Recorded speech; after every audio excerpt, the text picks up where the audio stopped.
Way back into the distant past, when Pete was like 15, he joined a mail-in movie club, 11 takes for pennies.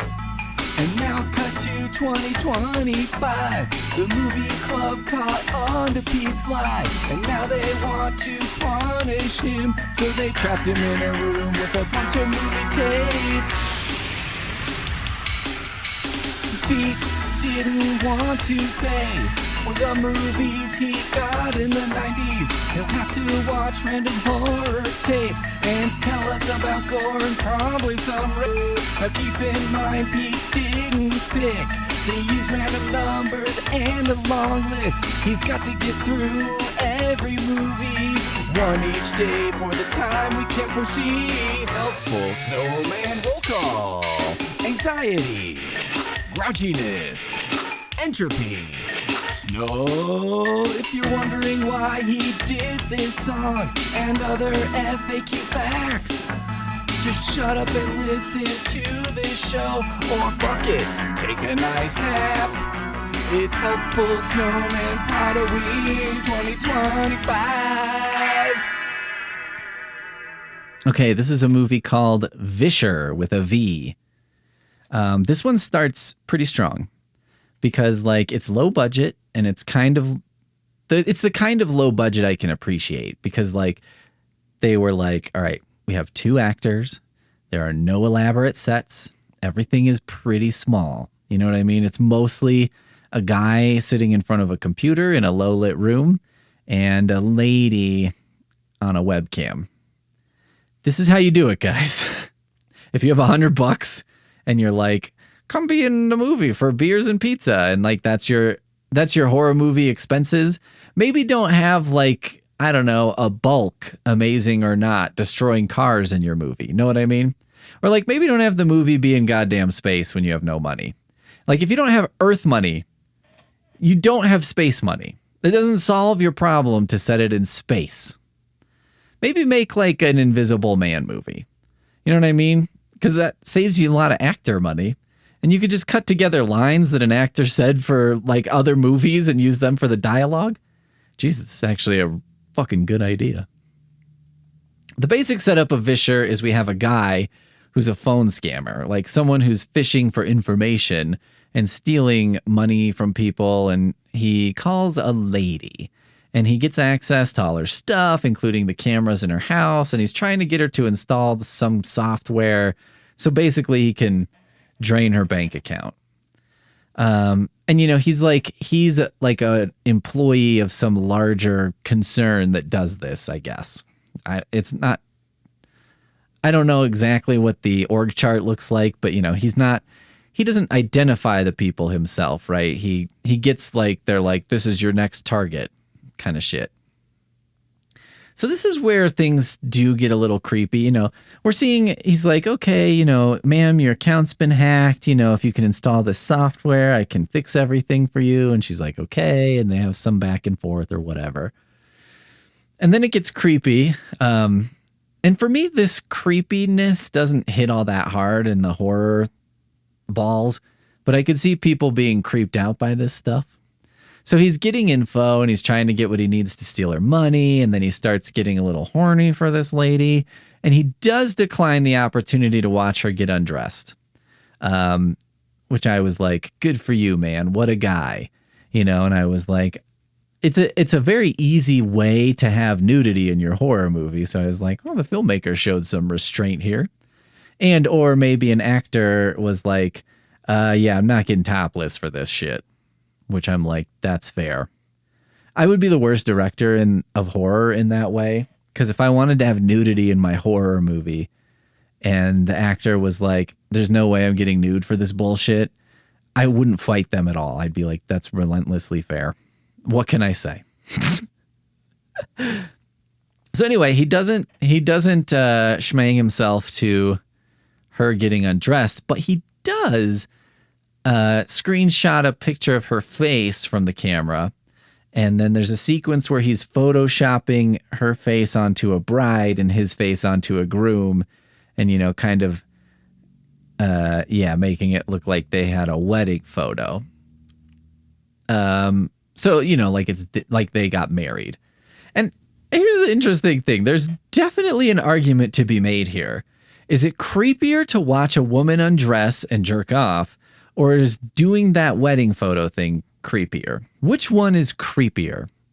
I think like if the question was like, a guy's going to do one of these two things, which would you prefer? Probably most people would prefer the wedding photo thing, just in terms of like imagining someone doing that. But it is like a little more concerning, right? Like it's definitely more than a few steps above signing your name with someone else's last name like people did in third grade. But I don't know, at the same time, I don't know. It's weirder to me than watching someone be naked. Like, I don't know. There's something here to this, right? This is like a good little would you rather that'll get you excused from a lot of conversations very early. So then the scammer starts seeing weird stuff on the cameras, like shadows moving around and stuff like that. And he's in this weird position where he can't tell the lady what he's seeing because he doesn't know he's seeing anything. She doesn't know that he's seeing anything, right? She doesn't know he has access to her cameras and that he's a fucking scammer. So this is where the movie unravels a little bit, because he does reveal he can see stuff, and she's sort of pissed, but she gets over it fast because she has to for the plot to happen. But actually this kind of works out. Okay, so then it turns into a demonic possession thing. She goes into like some kind of attic or basement or something, and there's a, Dead by Dawn kind of shit. So then she, I don't know, overcomes possession briefly and is like, come help me.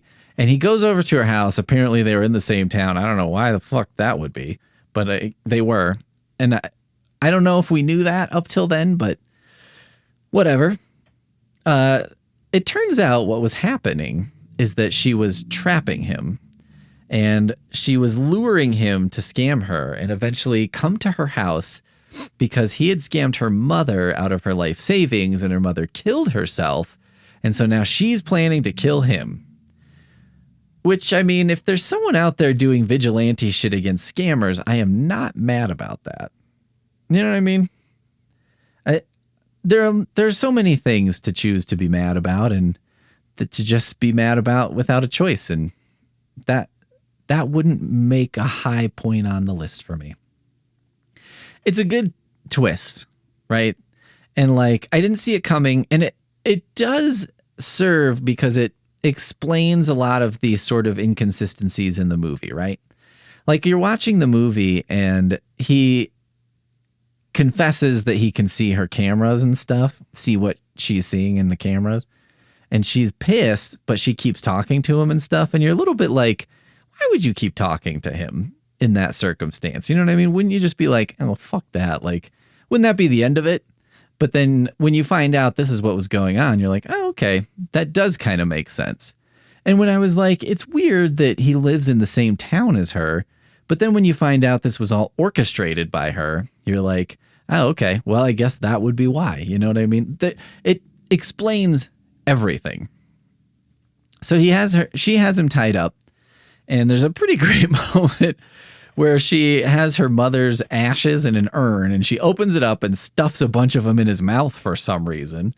And then he manages to turn the tables on her, though, and kills her. And then we get a brief sequence where he sets her up at the table and makes her dinner and is talking to her like they're a couple. And then they're in the bed, and, he's like saying goodnight and turning the light off, and that's the end. So here's the thing. This movie was not bad.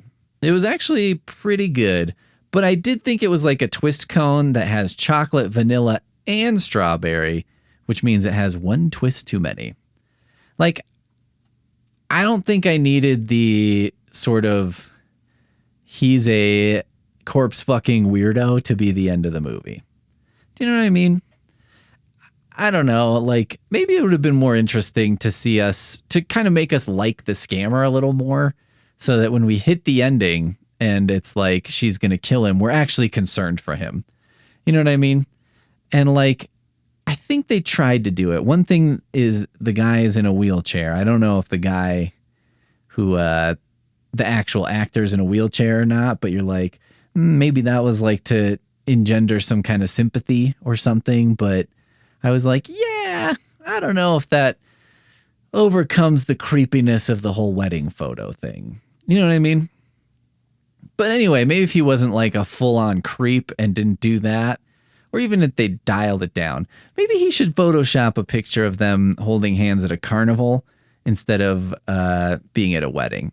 Do you know what I mean? Or like show us a picture that we've seen before with him in it and he just Photoshops her into it. I don't know, something like that. But anyway, this is me micromanaging the movie.